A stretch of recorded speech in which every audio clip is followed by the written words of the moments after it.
labels can become things that keep us bound and keep us bondage, and can be chains that can prevent us from being the people that God's called us to be. And we live in a society that labels everything. As people, we're labeled by our jobs, who our families are, who our friends are, what we like to do. There's also this unfortunate thing that happens sometimes where you get a label and doesn't quite fit who you are.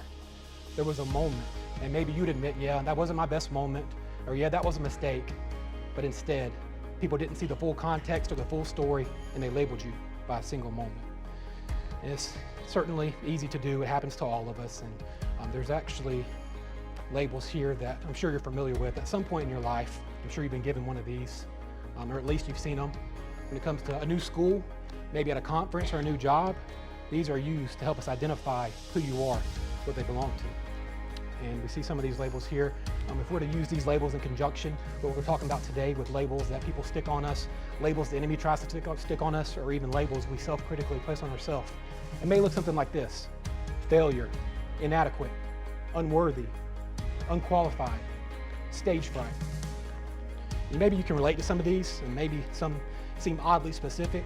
Well, if I'm being transparent, these are my labels.